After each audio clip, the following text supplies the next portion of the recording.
gentlemen, thank you for being here at the 4th Annual ConspiracyCon 2004 Memorial Day weekend. Appreciate that you're here. Most of you were here this morning when I made a few announcements about how many of our presenters are solution-oriented. And the person you're about to see is just such a person. He is going to be provided with an introduction, honored today by Jordan Maxwell, an associate and friend of ours here at the conference. And again, about solutions. Look at that symbol right there. Might look a little bit familiar.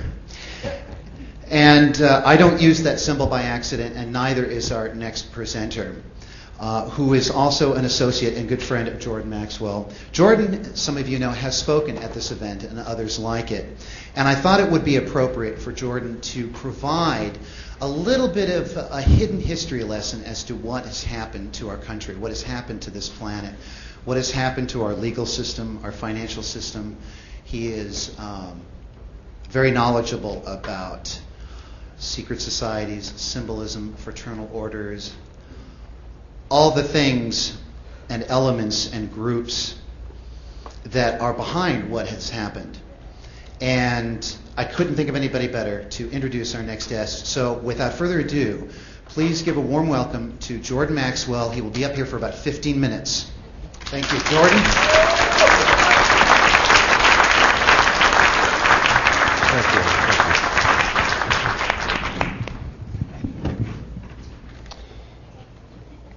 First of all, I want to thank you all for being here with us today.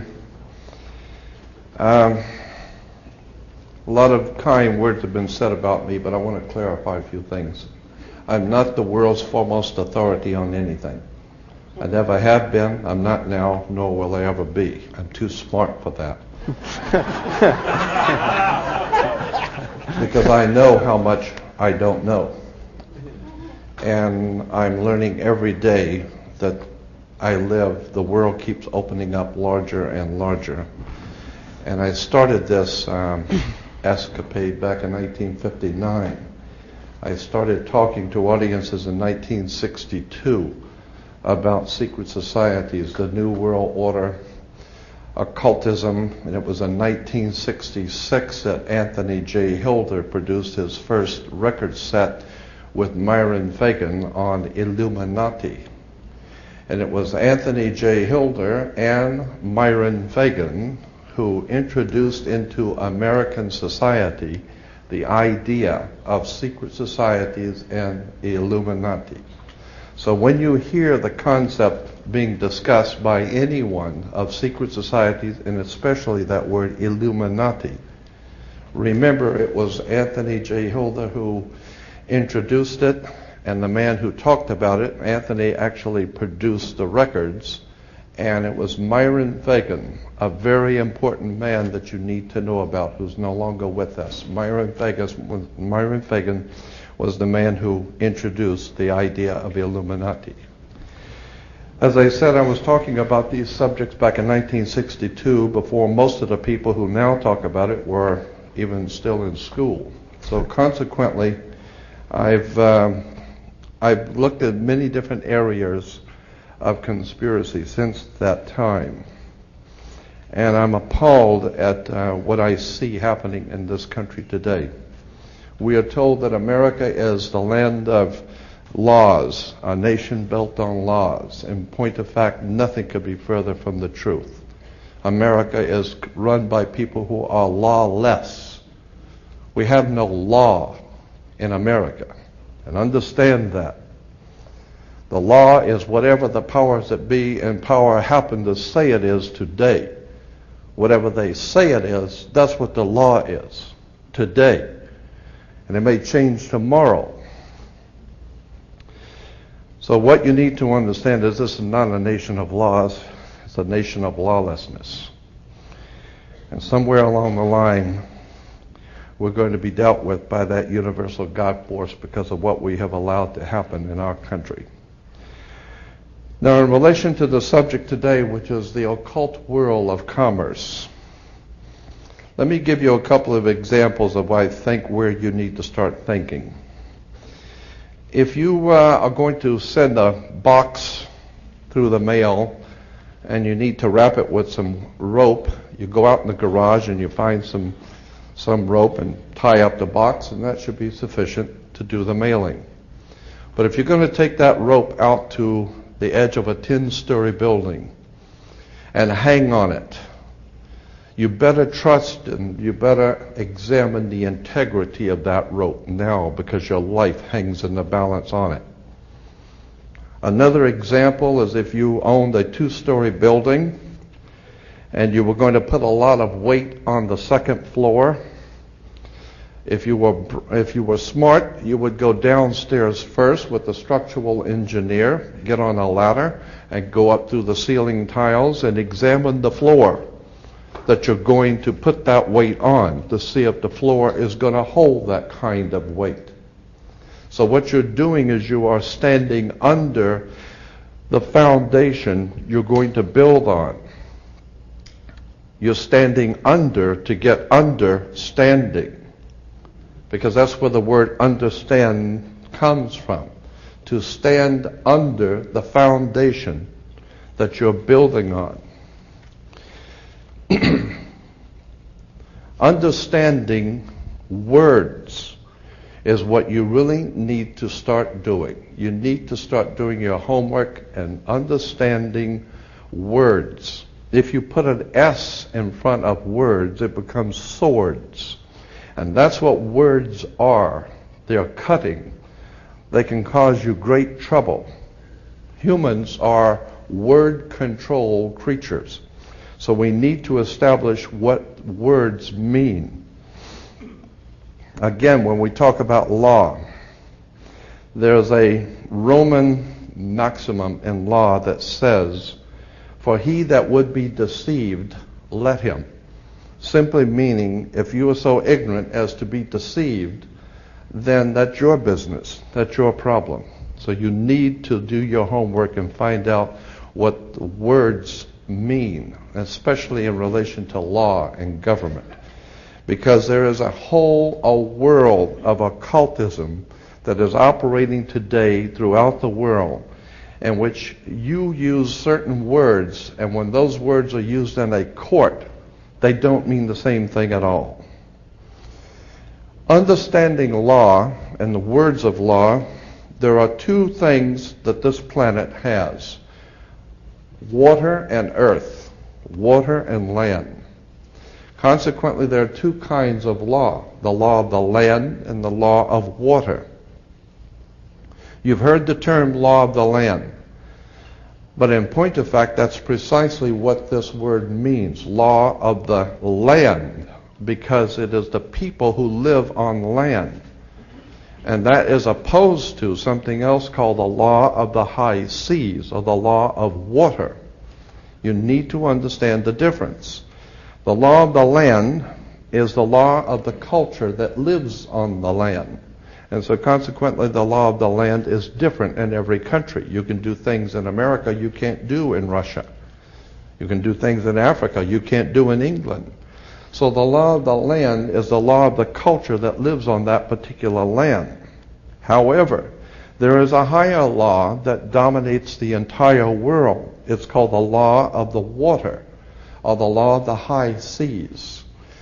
The law of water is referred to as the law of money. It doesn't matter what color you are, where you're from, or where you live. Money is money. And anytime you're doing banking or using money, you are now under the law of water, maritime admiralty. If you go back in history, in ancient history, where all of this began, back in the land of Canaan, and you probably have heard in the Bible, the land of Canaan. The Canaanites were Phoenician bloodline. And in the ancient Phoenician language, Cana meant merchant banker. The very word merchant comes from mer, M-E-R, for the sea, for water. As a mermaid, we have merchant. Merchant bankers. Let me give an example of the difference between the law of water and the law of the land. The law of water, as I said, is a law of banking, money, as opposed to the law of the custom of the people or the law of the land. The Statue of Liberty must be put in water. It could not be put on American land as such. It had to be put in the harbor because it's not the Statue of Freedom. It's a Statue of Liberty. Liberty is what a sailor gets when he pulls into port on a ship. He gets liberty. He's not free. So America is not the land of the free and the home of the brave. We're not free or brave, period.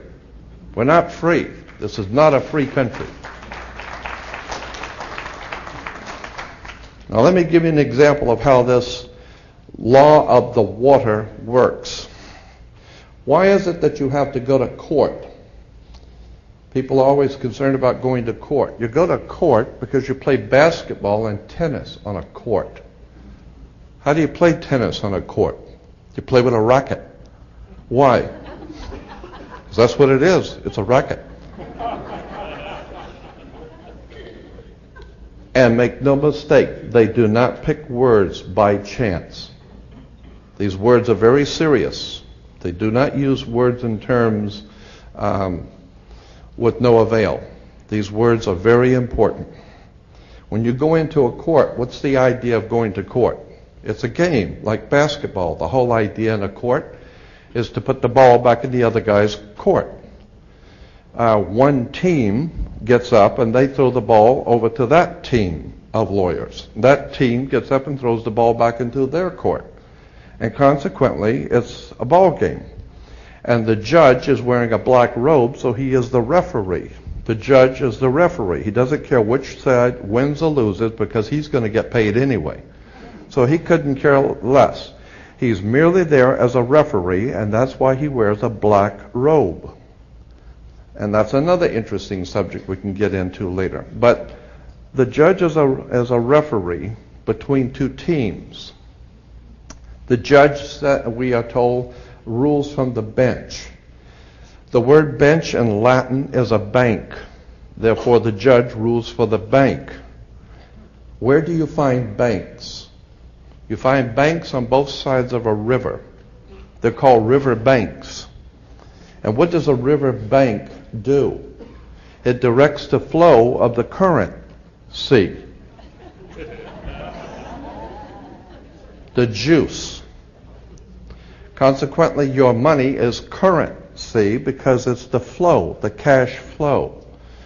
And I'll give you an example of how this works. When a ship pulls into a harbor, all ships are referred to as female. Airships, rocket ships, sailing ships are always female. Why? There's a very good reason. Maritime Admiralty banking law says all ships are female because they're carrying items. They're carrying items for money, and so consequently they are under Maritime Admiralty law. Admiralty is where we get the word admiral, admiral of the Navy. Let me give you an example of how this works. When a ship pulls into harbor, it parks at the dock, and it ties off at the dock. The captain has to provide for the port authorities a certificate of manifest, because yesterday the ship was not here. But this morning the ship pulled in, so it has manifested. So consequently, all the products, the $800 million worth of TVs or Toyotas, have manifested. So each one of those items coming off of that ship has come off of water. And each end they has come in a ship. And consequently, on a ship, all ships have a captain. The word captain comes from a Latin word capital, money. So the captain represents the money that's on board the ship. And as I said, the captain has to present to the port authorities a certificate of manifest for each and every item. How much does it weigh? What color is it? How many doors does it have? Etc. And consequently, the captain presents a certificate of manifest. The ship is sitting in its berth Wherever a ship sits when it docks is called its berth. She sits in her berth, berthing a ship. Consequently, all the items, as I said, coming off that ship represent money. They came in on water. They are maritime admiralty product. And this is true all over the world. Now, when you were born, your mother's water broke. And when your mother's water broke, you came out. And this is why you have to have a birth certificate, because you are a maritime admiralty product under international law. You are considered, your body is considered a maritime admiralty product. Your mother delivered you. This is why if you go to Sears and buy a refrigerator, they will ship it to you. They will deliver it. And that's why you were in your delivery room. Your mother was delivering a product. Maritime admiralty. You came down your mother's birth canal. And once you, and as you're taking one of the televisions or the cars off the ship and it falls down and breaks, that's all right. Sometimes they're stillborn, so consequently you've lost money on that one. Therefore you have to have a death certificate. And it's always signed by the doc. The doc has to sign your birth certificate and your death certificate. All of these words and terms are maritime admiralty banking words. And therefore, if you understand lawyers and judges and courts and government are all under international maritime admiralty law. All religions, all churches in the world operate under maritime law. This is why all churches are divided into denominations, like 20s and 50s and 100s. Serious. This is why they're called denominations, because all churches are nothing more than the product of maritime admiralty banking. It's an extraordinary story of occult treason, high treason, and crimes against the state. Make no mistake about it. There has never been a country on the face of the earth as far back into history as you can go.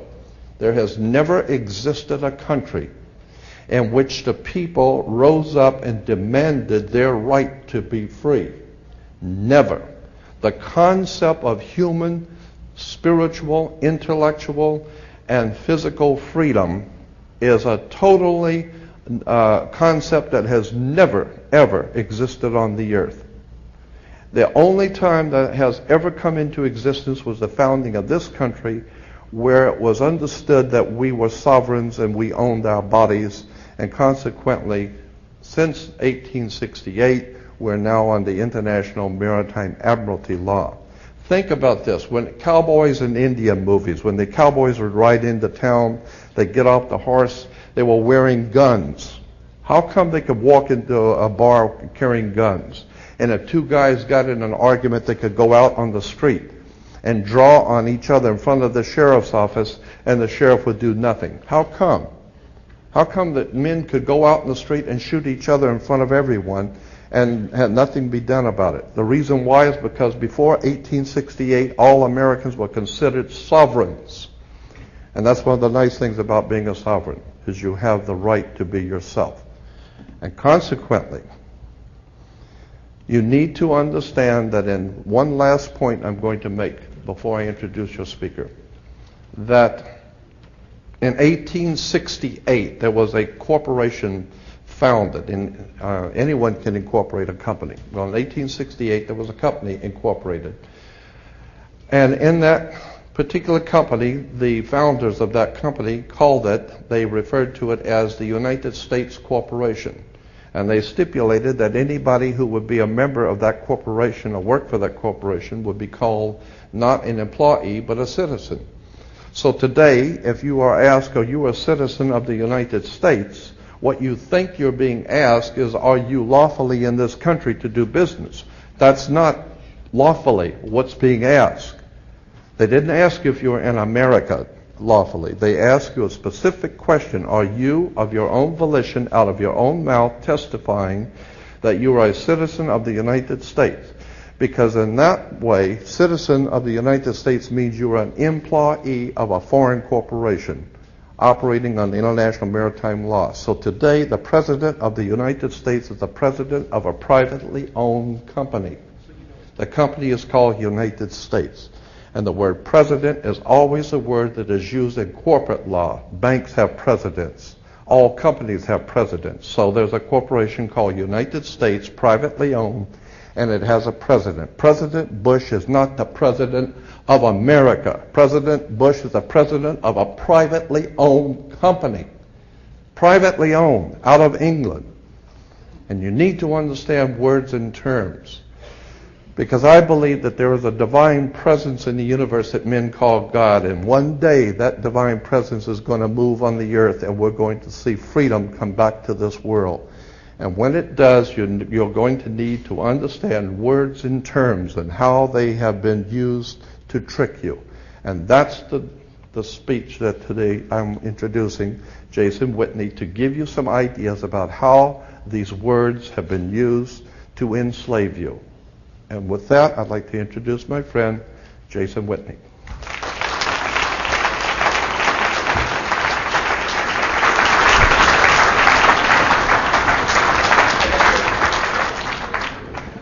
Hello, everyone. I'm going to just restart the computer here. There's a lot to cover, and going to go pretty quick. And some of the stuff that we're going to go over is, in essence, a reiteration of some of the concepts that Jordan presented to you. So, but we're going to give them with visual examples, so they hopefully give you a better mental anchor. So when you see this stuff come up, if you should ever, get involved in a situation where you unfortunately have to go to court, you understand the name of the tune. And you'll find out at the end of all of this today, it's just business.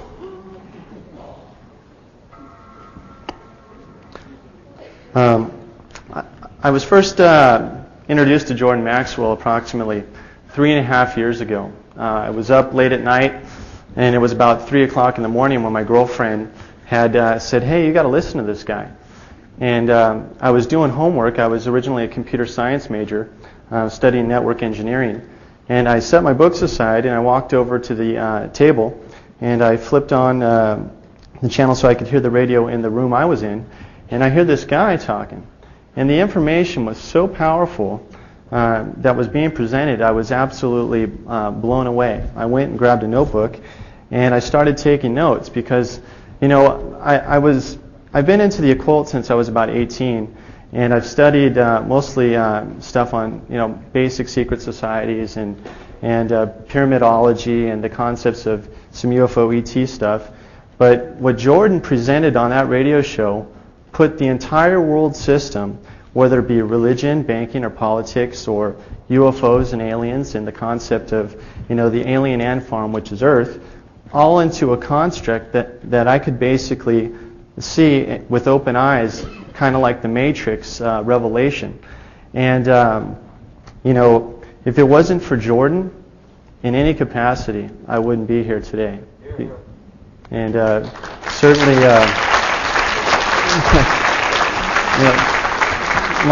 myself and a collective group of people that have become researchers, and I like to consider myself, in essence, still a neophyte, because I'm not an expert on anything like Jordan. However, so many researchers that we have come into contact with have been facilitated into this particular paradigm as a result of Jordan's research. And like I said, in my particular opinion, Jordan is truly the godfather of occultism. So just wait for this machine to boot up here so I can get to the good stuff. My presentation in part's predicated upon the images, but anyways, the world of admiralty that we're going to talk about today it's a concept and it's a philosophy. What the system, Jordan explained that there's two kinds of law in the world. There's civil law and there's the law of water and money. Well, we have our common law system where collective groups of people come together and they agree to follow particular behavioral patterns. However, the banking system, or the banksters or gangsters or whatever you want to call them, have collectively, through thousands of years, have set up a situation where they can manipulate people to superimpose a legal system that is not based entirely on law, it's based on commerce. And so this artificial let's pretend construct has basically been superimposed over our law of our land. And as we'll get into it, I'll explain that, or I'll try to demonstrate further that we are not operating in a common law system anymore, although the common law is still here and we need to understand how to access it and how to use it to our advantage. But most people, unfortunately, are so ignorant of what the law is or what the codes are or what the statutes actually say and how they particularly apply to them. They just are used to functioning in a consensus reality that, oh, well, you know, at 18 or 16, everyone gets a driver's license, and, you know, when I work, everyone fills out a 1040 IRS tax form, or because he said, or because your parents said, or because your parents were particularly indoctrinated in a system where everyone is functioning perpetually in this let's pretend game. So we're going to go over a couple things here really fast. This presentation, like I said earlier, it's dedicated entirely to Jordan Maxwell because this is his work, just reiterated in a new light with my own particular spice overlaid. So thanks again, Jordan. So interestingly enough, this ship, or the ships of the high seas in commerce, if you get back to, you know, ancient Europe, the merchant vessels that transported goods and services and commodities and product to make money were called revenue cutters. Okay, it's just a term, not too significant. But the whole system is set up about one thing, money, because the banks and the banks, through their politicians and legislational system, they set up a body of laws to further extract money, or set up a system that money is always flowing up. It's being extracted out of your bodies, out of your sweat equity, out of your labor. So the whole thing is based about one thing, commerce. Okay, Jordan said, when a ship is pulled into a dock, it's docked. And we go back to what happens when a ship pulls into a dock. It has to present a manifest, a certificate of manifest. It's really simple. It's all about forms. Everyone ever see that movie Brazil? Okay. That's pretty much the system we're operating in today, if you take a closer look at it. So you have a certificate of manifest, and it just describes all the property that's on the ship. Ship sits in its berth, as Jordan mentioned earlier. There you go. The mother, and the system that we operate, if you understand Admiralty, it's a very esoteric system, because the banking has been operating longer than 6,000 years, probably longer than recorded history, longer than the Code of Hammurabi, etc. But the mother is a vessel, or all of us are vessels, because, and this is a philosophic esoteric point, but our bodies are a warehouse, and you live within the confines of your skin if you take the concept that you're a spiritual being. Okay, so it's an energy vessel. So the mother is a vessel delivering a product, swimming down the rivers of the birth canal, and it's delivered to the dock, or the dock door. And what is it? It's delivery of a human resource, because that's all we're considered, humans. We're human resources, and you get a birth certificate to vouch for that. It used to be that if a child was born in a common law society, collective society, they recorded in the Bible or some sort of official records, etc. But everything is about certifications, or a B/6, like in Brazil. So certificate of live birth, and we're talking about money. You're a human resource. So what is money? It's energy. That's all it is. The system is set up that it's the control and flow of energy from generally the bottom up, the basis of the foundation of the people, up into the hands of the bankers that further perpetuate and dictate more laws to further extract money. And we'll demonstrate this in just a moment.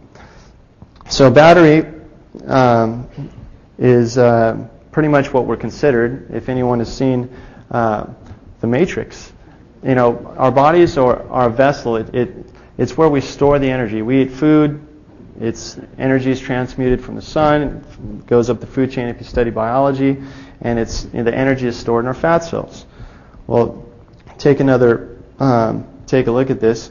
A nursery, in essence, if we're talking to the world of Admiralty and the ship pulling into the dock and getting the port, coming into port, and we're getting all this paperwork, and it's all about money. The nursery is an energy farm or a monetary farm. It's a production house, kind of like the Matrix,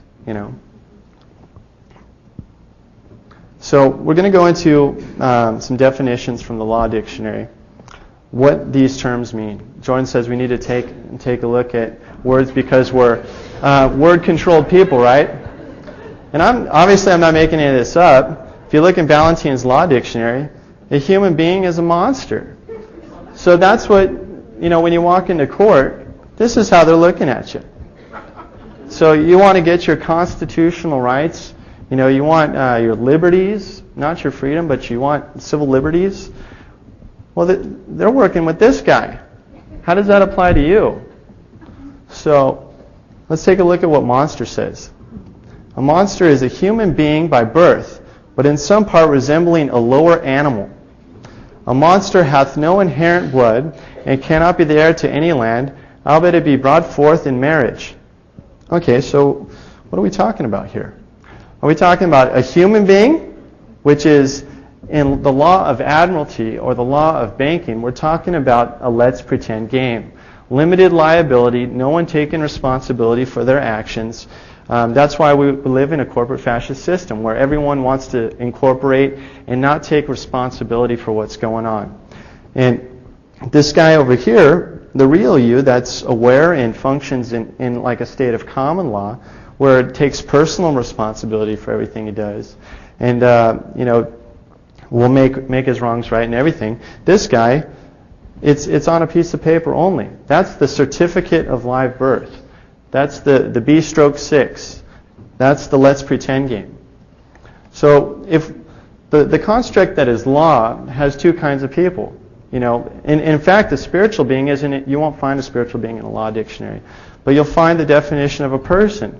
But peculiar enough, the definition of a person, they try to get you caught up with a natural person.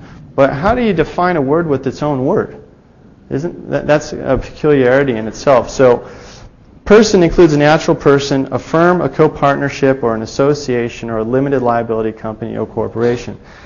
The entire essence of the let's pretend game is to get you to be one of these things, a corporation, functioning in a state of fascism, in a limited liability world, a let's pretend game, where no one takes responsibility for their actions.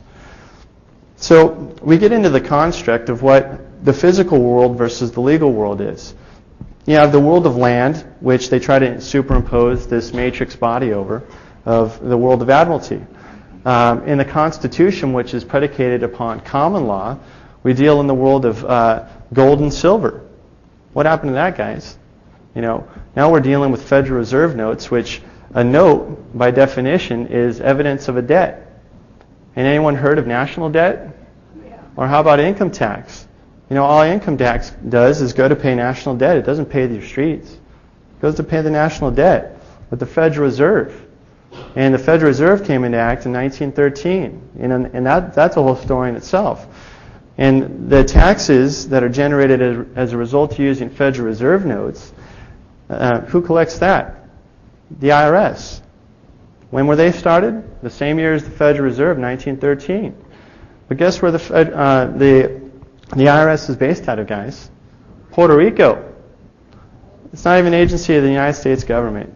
That's a whole story in itself. So we have consciousness over here in the physical realm, but the legal realm, it's completely devoid of consciousness. We have present or represented. You ever hear the term in court? you're represented, or you need an attorney to represent you, because we're playing in the let's pretend game over here. And when you're dealing in the world of the physical, you have lawful. In the legal realm, in the world of statutes and codes, we have legal. And again, real versus fiction, substance versus reflection. We have the real thing, the real essence of substance, or we have the thing named.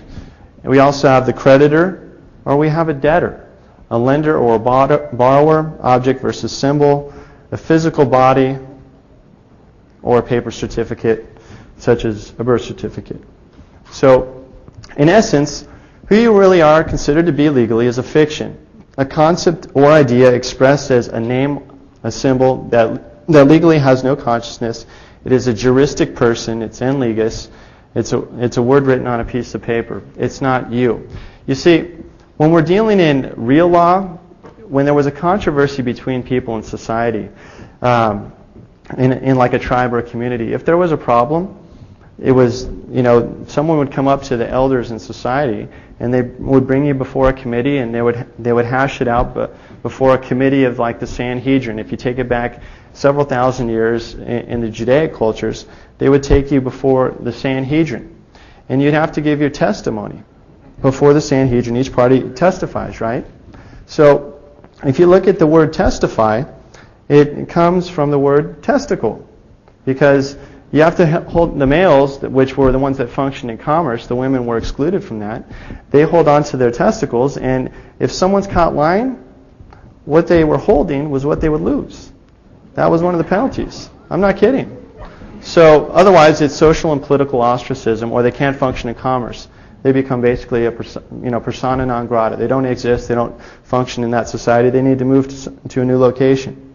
So if we're dealing in the world of reality, in the world of spirituality, minus the particular religious construct, the concept is you're having a union between a man and a woman, typically, and you're having a union before your Creator, before your based on your belief system, and that's all the unification you need, whether it be before a priest or a rabbi or what have you. It is your particular contract, your covenant with the person that you love. But now we take a step forward into the world of the statute system or the codified system.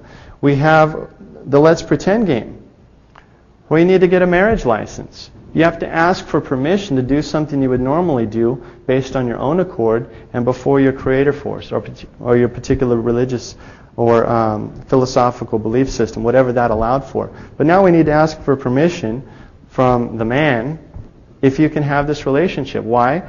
Because the whole system at large is predicated on commerce. It's now been boiled down to a business relationship. And if you don't think so, I've heard Jordan say this a million times, the first person that you're not going to see is the Lord. You're going to see the attorney. Okay? And you're going to talk about who's getting what, and it becomes a matter of contract. So you have to get an application license to marry. So this is what we're operating in over here. We have a 3-party marriage. Instead of just you and your wife, I guess it could be a 4-party marriage if you're still incorporating the spiritual dynamic of your creator force. But now you have your wife and your husband and the state. And if it's an application for a benefit or permission, that permission can be revoked or denied. And then you get into this, the construct of jurisdiction. The state, if they gave you anything, they can come in and take it away or tell you what to do and how to do it.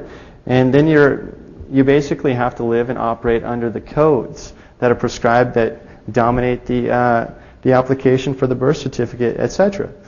So, such things as application for the permission to travel freely.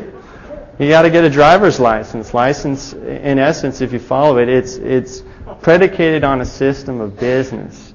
Okay? I just thought that would be funny. Yeah, and the name is all caps, and we'll get into that stuff a little bit later. License is certificate or the document itself which gives permission, authority, or liberty given to or forbear for any act. So what we're talking about here is, anyone heard of just getting up on their own free will and accord and going somewhere because they just cared to do it? or maybe it's a necessity, you need to go somewhere to get food and survive. You have an inherent system of rights that are bestowed upon you by the Creator, that are predicated on natural law principles. What goes up must come down, etc. But again, the world of admiralty, or the guys that are considered or interested particularly in one thing, how to extract the wealth and power from the energy sources, which are the batteries that are you. Because all money in society nowadays is generated as a result of your potential and what you put into the system. Because Federal Reserve notes, they have no value whatsoever. They're backed entirely on the full faith and credit of the U.S. population. So without you backing these things up, they have no value at all. So in order for you to use this money in society, you have to get up and work every day and put something into the system. And what you reap, you'll sow. So the system cannot perpetuate itself without you. So what is the vehicle that is the courthouse? Well, the courthouse is a very fascinating thing. It's a primary facility that I like to call them chop shops, meat grinders, or wood chippers. But these entities or institutions or systems are the primary method or modality, or one of the primary methods or modalities by which your sweat equity is extracted out of you on a consistent basis. We take it from the ground up as something petty as parking tickets. Although parking tickets aren't particularly handled in court, they can be, and we'll talk about how you do that later. But parking tickets or traffic tickets, and traffic tickets and parking tickets are the number one generators of indirect taxation or revenue in the state of California. Period. If you look at the numbers, you will be appalled. So check this out. You have a courthouse, Masonic Lodge. Looks kind of similar, right? Courthouse, Masonic Lodge. You have a courthouse, and you have a Masonic Lodge. I'm just leading you somewhere. Okay, you have a judge, the Honorable Smiley, and you have his gavel, right? What is this? A Masonic gavel. So what I'm trying to say, and I'm not going to get into a big Masonic presentation here, I'm just setting you up or to inspire you all to do a little investigation as to what the system that we're operating under today is founded upon. Who were the founders? Who were the founding fathers really? Were they a great bunch of guys, as we were told in our history classes? Or was there a greater plan? Was there a grand dynamic? The great work? What were they aiming to achieve? And if you do a little investigation, you'll find out that it's about one thing: business. So Jordan mentioned earlier, judge rules from the bench. Okay. This is the basic derivative. Bench in Latin, banc, and bank. And the judge is a banker. And if you look at the whole legal system, how it works today, it's based on banking entirely. Now, river directs the flow of currency. We're talking again the world of admiralty. It's about, money is often referred to as currency. And again, the court system is always after our currency. The courts are set up to regulate the flow of currency, and the entire court system as it operates today is a let's pretend game. And we'll take a look at this. The let's pretend game. Why is it that you have to file, you ever heard the term motion in court? You have to file a motion in court. Why? Because the thing doesn't exist unless you say it does. It's basically your paper soldier in the let's pretend game. You're yelling out, you're calling out to the judge, I'm filing a motion, because you're not dealing in the world of substance where you're communicating with parties openly and stating the facts. Okay, I was injured on or about this day, and this is how I was damaged, and these are my witnesses. Now, based on the evidence I'm presenting, that guy should lose his testicles. What do you think about that? And and the other guy presents his evidence and says, well, that guy should lose his. So, and then the committee of the Sanhedrin, or your judge, or whatever your elected official that's directed to give the rule a law or balance the books, he makes the determination accordingly based on the evidence that's presented. But now we have a system of judges in our corrupt system that typically make up the laws that go along because they have a vested interest in the outcome of every court case. And I'm going to show you guys some things that's going to get the wheels turning for you.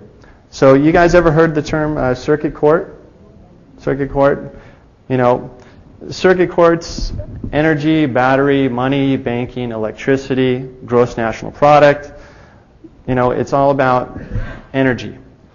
What happens, though, when you interrupt the flow of energy or the currency flow? You break the circuit, right? Or you get charged. Okay? You get charged. That guy's wearing a black robe like a judge, by the way. So anyways. Okay, but when you go to court, or when you go to court, you're charged with counts 1, 2, and 3. And the judge is a bank. But if you look at the etymology, the concept or the term counts 1, 2, and 3 are actually accounts. Why? Because the judge sits on the bench and he's a banker. It's all about the extraction of your sweat equity, and we're proceeding forward to why. Okay, what happens when you hire an attorney to represent you? Mr. Shyster here. You know, again, why do you need to get an attorney?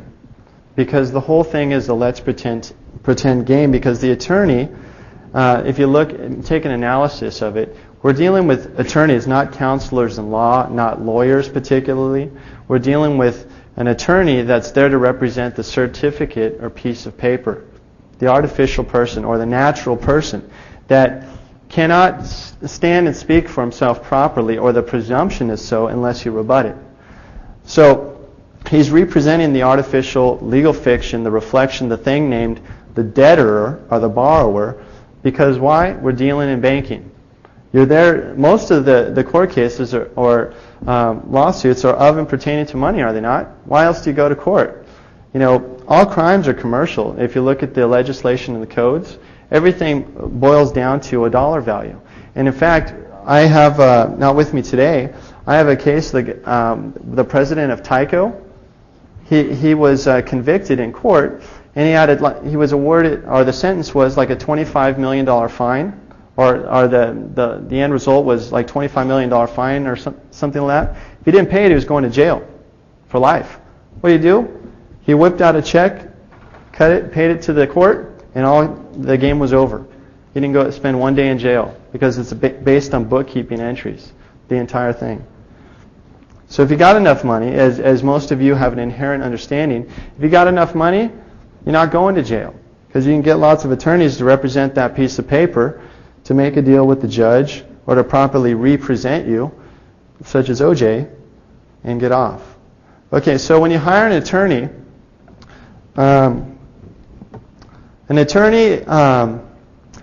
let's take a look here. An attorney occupies a dual position, which implies a dual obligation, okay? His first duty is to the courts and next to his client. So as an officer of the court, in any circumstance, he yields to whatever the judge's direction is, or his obligation to the Bar Association. Now, the Bar Association in itself is a whole other construct. You have local Bar Association, multiple constructs. You have local city, county, state, etc. But if you go to a website, it's called ordotempli.org, you'll find out that all Bar Associations hail from the Temple Bar, which is directed at the Inns of Court, that has a direct affiliation to the Ordo Templar Militaris, which is a Knights Templar organization. And that contract, that covenant to direct all bar associations on the planet is issued through what's called a letters patent. And you guys can look up that term later. But it's a contract that's set up based on the Knights Templar. Who are those guys? Those guys are the guys that founded what's known today as our modern banking system. So, in any regard, with respect to the court, if you hire an attorney, you're called a ward of the court. You ever hear that? As an operation of law, if you hire an attorney, you're considered a ward of the court. But if you look up the definition of ward of the court, it's infants or persons of unsound mind. So how many of you guys hired an attorney and said, geez, what an idiot I was. Get this guy. So if your attorney was an officer of the court and his first duty was the judge and he's giving him the secret handshake or the little sign, a little lapel pin shake, whatever the deal was with the judge, based on his payout or whatever the situation may have been, if you're convicted as a result of his lack of performance or conspiracy, you're going to prison or jail where you'll be placed in a cell. Okay? A cell. A cell. But however, again, remember the concept.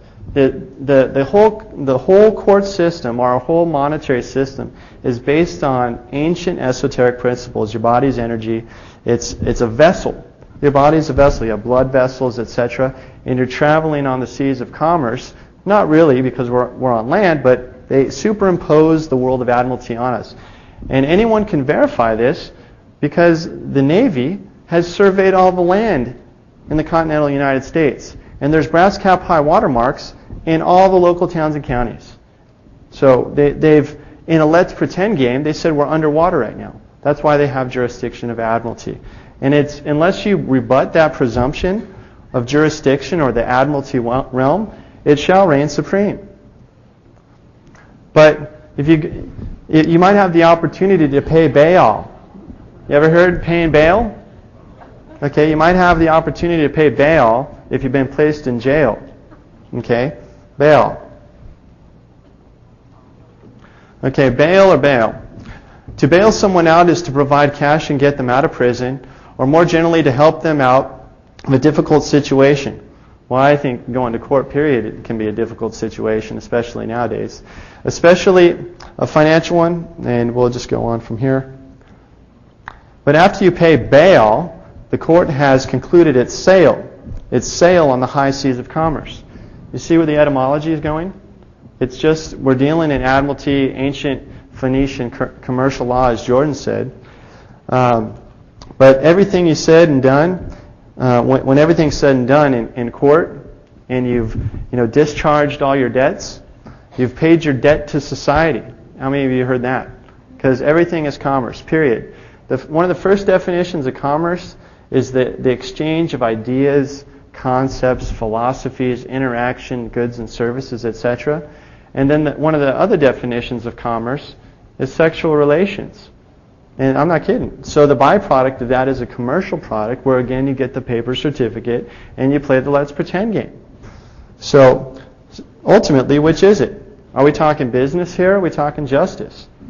And as Jordan would say, it's nothing personal, it's just business, like the mob says. So now we're going to get or progress further to a solution-oriented situation over here, because most people, it doesn't take a genius to figure it out that the system is not based on natural principles. It's not based on a win-win situation, that there's harmony in the universe and everyone goes home and they have enough money in their pocket, etc. But where does all the money go?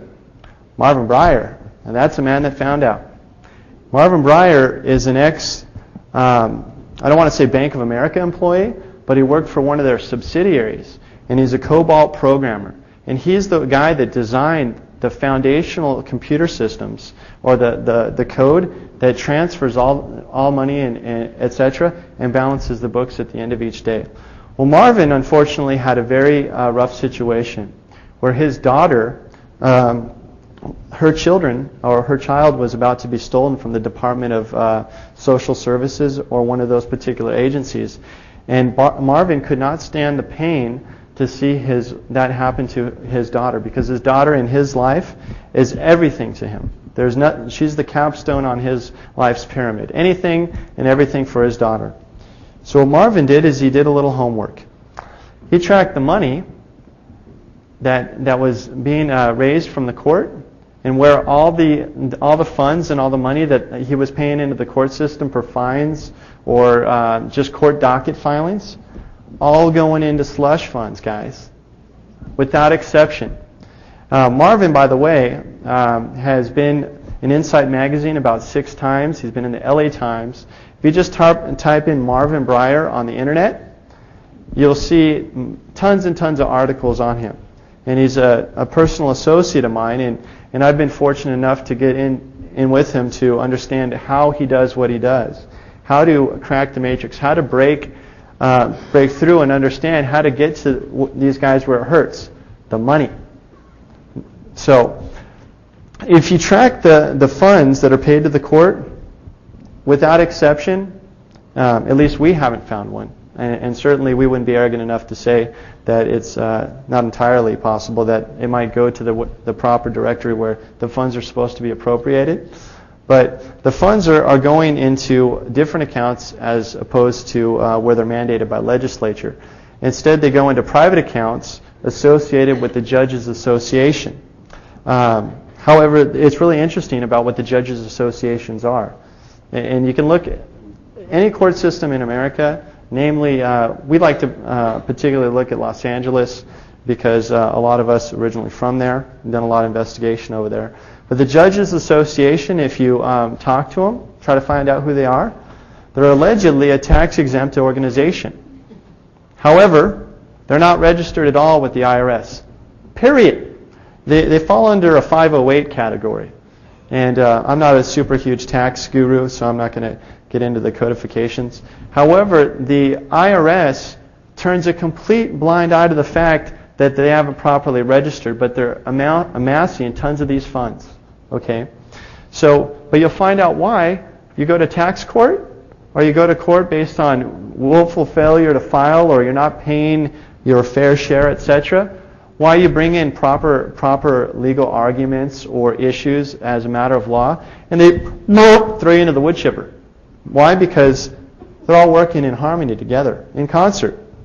Okay, so the Judges Association, what do these guys do? They raise bonds. They create debt without taxpayer approval. Okay? And I'll explain to you guys how this information was found out. Primarily, paying checks. Marvin never uses cash or credit card to pay for anything at the courthouse. He always uses a check. And once a check is negotiated or processed, on the back of the check it has all the routing numbers, okay? The routing numbers and usually a phone number, so you can call and find out who it is. Otherwise, you can use something called the Public Records Act. I don't care what state you're in, everyone has a Public Records Act.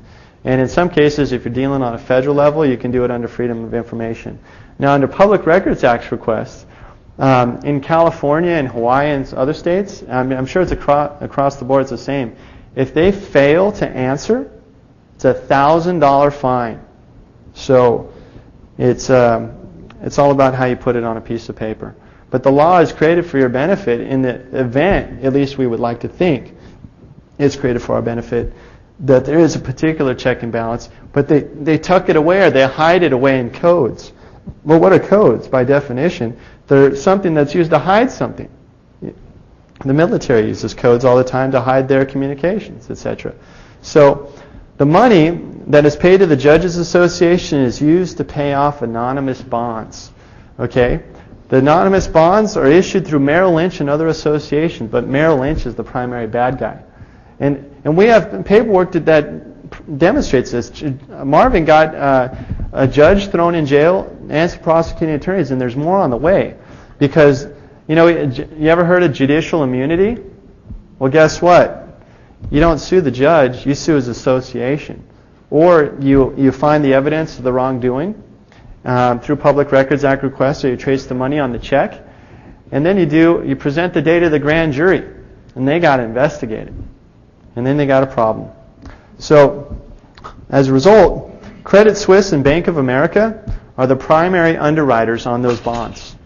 And a company by the name of DTC, it's called Department of Trust Corporation, controls the bonds. But guess what? DTC is ran by the Federal Reserve board members. Okay? If you take a look at who's on the payroll, it's all a complex matrix. And how do they want you to pay? You're not using gold or silver to pay at the courts. I've tried to pay them. They don't take the stuff. I've tried to use all kinds of stuff at the courts, guys. But they want that Federal Reserve note product, a private product that's set up under a sham situation, 1913. set up the same time as the IRS, 1913, and there's some other agencies which I won't mention that were set up in 1913 too, which is a little kooky. I'll tell you later.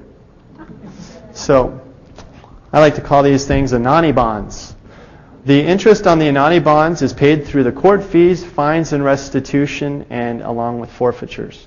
So, when you get convicted, in a traffic ticket matter, not only do you pay, let's say it's $100. Usually there's a statutory limit on traffic tickets. But what do they do to create more revenue? They give you what's called a penalty assessment. Last time I checked that I was in court was 170% penalty assessment. So you pay an additional 170% on the top of the $500 fine for traveling down the highway, or on the high seas as they would call it. Etc. So the credit rating of the anonymous bonds that are issued by Merrill Lynch in association with Bank of America and Depository Trust Corporation in association with the Federal Reserve, who is in association with the IRS, based out of Puerto Rico, is all based. The credit rating's performance is based on or determined by the courts or the banking business ability to arrest, prosecute, and convict, or with respect to civil matters, litigate. So what we have here is a perpetual meat grinder that's feeding off itself. It's infinite because it's a system that is endlessly perpetuating itself, and the more you use Federal Reserve notes, the more there's national debt, the more money that needs to be paid to the IRS. But let's take a further look at what the bonds are for. The bonds, the finance payment to contractors for the building of more courthouses. Okay, so what I'm saying is it's perpetual. They do more than courthouses, but that's the principal amount. Well, they're probably all in concert. Not even probably. I mean, the buildings look the same even. So, but they also build things as post offices. Now, interestingly, in the city of Van Nuys, the Van Nuys courthouse, Marvin Breyer found out that the entire courthouse, was bought for $5 by a judge. And Marvin, by the way, has disqualified basically the entire bench. There's no judge that can't hear Marvin's case, because what he does is he uses Public Records Act requests, FOIA, and he also goes down to the local library and pulls the judge's statement of economic interests.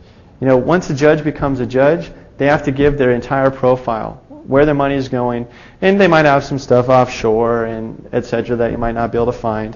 But for the most part, the way he creams these guys is he finds out, okay, who's this guy ruled on? He'll pull their whole case history, how many cases he's ruled on, and he'll see, well, he ruled on a case dealing with McDonald's, and he owns stock in McDonald's.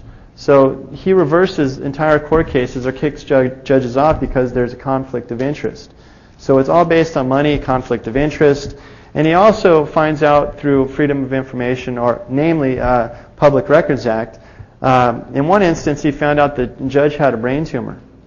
But he's still making all these decisions off the bench. And he walks right into court, especially when he's powered up about their conflicts of interest or he's tracked the check. What he does is he'll buy like one page of the docket, costs $1. The next day he'll go back and buy another page of the docket. And what'll happen is none of the checks that he's using to reflect pages of the docket being bought are not showing up when he has all the invoices reflecting that he's purchased the stuff. So, and then he tracks the money, finds out that it's going to the Judges Association, etc., and he generates more conflicts of interest. And what Marvin will do is he'll go into someone else's court case. Say your court case was litigated on like 6 months ago, and you already got the book thrown at you. He'll go in and buy a page of your docket and track where the money goes, and finds out that it went to the Judges Association, and he'll file a complaint against the judge, and he can get your whole case reversed based on conflict of interest. The judge is going to jail, and your case is reversed non-pro-tunc, as if it never happened. So, but the principle that the reason why I'm trying to present this information, because these guys have inherent weaknesses. And our system, and I believe in the concept of law as agreement between the parties based on natural law principles. Whether you look at the Bible or any particular belief system, there's common natural law principles that if most people never violated, we never have a particular problem. So in any regards, you hit them where it hurts, and it's the money. Because anytime these guys are fooling with money, they have a bad habit. And it's usually as a result of their misappropriation of funds. And you guys want proof? Here's a sample of the couple of checks that were cut from the Judges Association. This one is only $71.60, but we have others that range from several thousands. And but it doesn't take $571. But we have some that are got a couple extra zeros on there. But the whole point is, all it takes is 1 cent to be misappropriated for the guy to go to jail. Yeah. My stepmother used to work for a judge in a courthouse, and they couldn't even make a photocopy of something for anything other than what was required for their particular office. Otherwise, it was considered a misappropriation of funds, and it was a felony. So 1 cent is all you need. So this is an example of Marvin's slush funds. If you guys do a Google search, you'll find endless articles about Marvin and what he's been able to do. This is the end of the basic essence of my presentation, but I'm going to talk to you guys more in detail about how to do Public Records Act requests. But in relation to the PowerPoint, as in the words of Jordan Maxwell, you better go back and do your homework.